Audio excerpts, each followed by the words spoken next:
For question number one, he started with gender fair language in his introduction. When he complimented his guests and his fellow students, that was the first example of an effective use of language.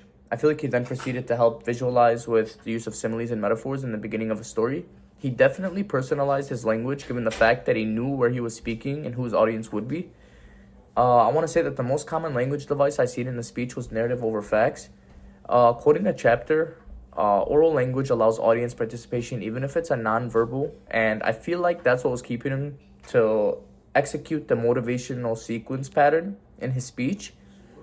In this video, the speaker shares moments that tie his personal experience to bigger cultural and moral questions. He doesn't just tell random stories, he uses them to explore themes like identity and belonging, cultural tension and understanding, responsibility and changing the world.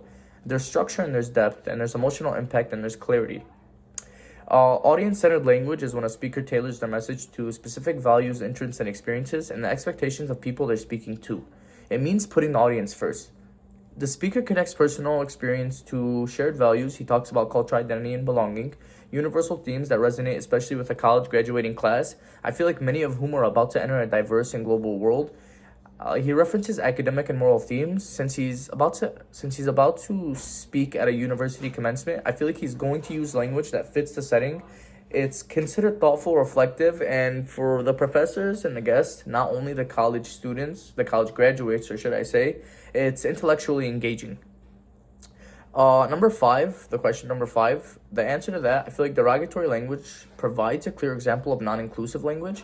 For example, there's hate speech, words that attack an individual's or groups like character, their identity. Like, you shouldn't attack people based off race, gender, disability, religious affiliation. It's hurtful and degrading. It's common sense.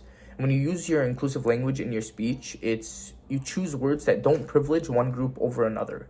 Non-inclusive language promotes discrimination and stereotyping, even if the speaker's words choices are unintentional. Language that needlessly emphasizes someone's race, class, gender, age, disability, sexual orientation is considered non-inclusive. For question number seven, the language device I'm going to use for my persuasive speech is probably going to be metaphors or analogy. I am going to use inclusive language, and I'm probably going to throw in a couple rhetorical questions to really draw my audience in. Some takeaways from this video are the speaker reflects on how cultural influences who we are. I feel like he also does how we think and how we see each other. He emphasizes that understanding your own culture is important, but it's just as important to understand somebody else's. And he gives us a sense of like being relatable.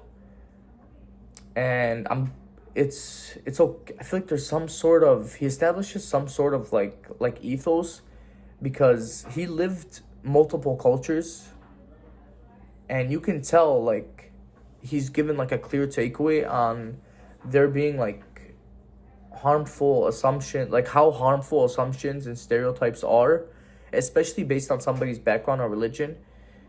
He like urges listeners to move beyond surface level judgment. It makes you want to embrace complexity and see that education is a tool for change.